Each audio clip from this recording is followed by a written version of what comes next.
Hi, Amir. Welcome. Can you start by telling a little bit about yourself and your journey to the United States? Hi, Asil. Thank you, everyone.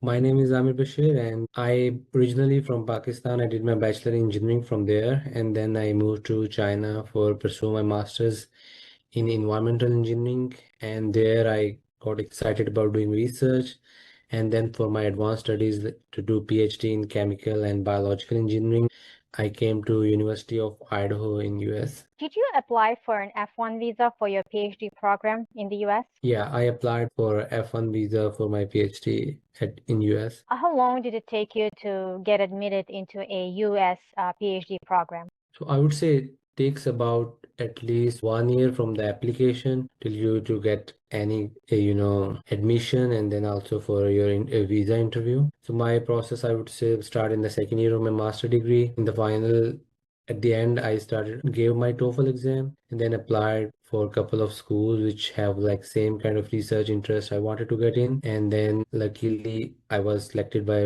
one of the professor at University of Idaho for interview for a possible research assistantship. And after the interview, she accepted my application and offered me a full research assistantship. And before that, university already like kind of gave me acceptance for admission, but no funding. So with that research assistantship, I was fully funded for my whole PhD. And after that, I got my I-20, which has cover all my fees from university funding. And then I just submitted for my F-1 visa application at US Embassy in Pakistan. And then like it went to administrative processing for 1 month for me, but sometimes it takes more time, or sometimes they just gave you a visa on the spot. So in that way, I think in the beginning of August 2018, I was in US for my PhD. Can you explain what is EB-2 National Interest Waiver in your own words? So EB-2 NIW National Interest Yes, Waiver yes, program is a yes. green card application process for potential high achievement, highest degree and high skill achieved people whose research like experience matches with what US like national US government required. So for example, my research background is related to renewable energy and environmental sustainability, and that is kind of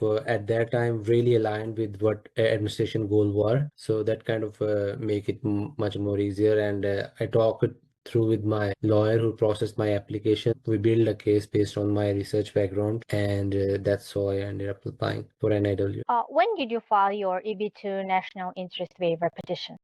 In the beginning in the beginning of 2021. What evidence did you submit with your application? I think the basic documentation like your certified degrees, and then your updated resume, and then you build a case file like with all the information about your statement of purpose. And I think the other thing was, the most important thing was for me was recommendation letters from people who are expert in your field. And someone who don't know you but is expert in your experience your field is highly recommended. And then my own supervisor resume and her recommendation letter. And I think these were like the basic documents, if I'm missing any. How long did it take United States Citizenship and Immigration Services to process your petition? So I think that time it was like overtime, and usually before when I submitted the application, they were saying like time was about 6 to 8 months, and that time there was like no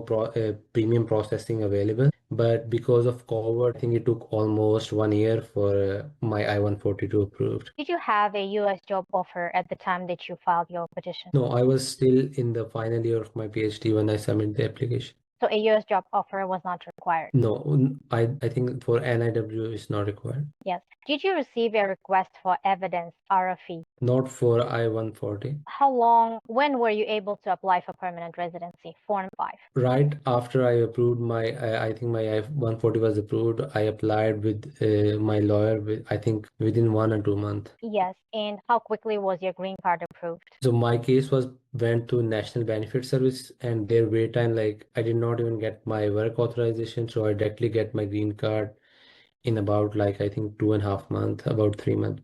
Obtaining a green card, did it change your career opportunities in the United States? Yeah, I would say like definitely in regards to about like the way you can apply for the job, especially in the government sector where I'm currently working in the national lab. So that it make it much more easier as compared to if you are not a US citizen or not permanent resident. So there is like limited opportunities for you, and there is like much bigger competition. And secondly, it gives you like a lot of I would say freedom to go and explore even if you want to. There's like no restriction that you must have some kind of valid status for your residency in US. So you could do anything. For example, if you are after your green card and you don't find your research or your field not interested anymore, you could go into different direction completely. So that's kind of I would say like freedom, and then there is like no mental stress for keep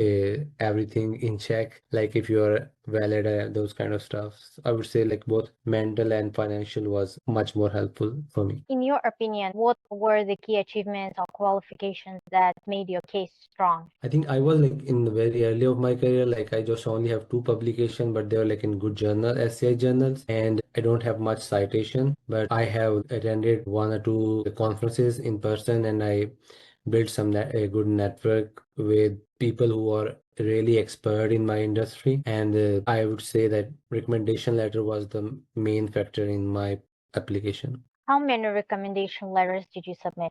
So I think there are four recommendation letter, one from my own PhD supervisor, and the one was from a like National Energy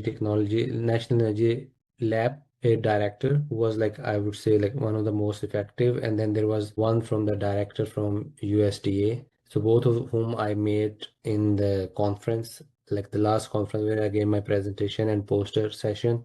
So that's where I met them, and the fourth one was also from a professor from other university. How long did it take you to prepare all the evidence? So the whole process with my lawyer, I think it took us about 4 months, 4.5 months at max. What's your number one piece of advice for skilled professionals who want to apply for EB-2 National Interest Waiver green card? I think the number one would be document every achievement you have, even if you think this like not a big thing. Make sure if you can have some kind of evidence-based document, keep that in your record. And also the second is try to build network, because recommend if you have like few hundred of citation, then maybe your recommendation letter is not that much important.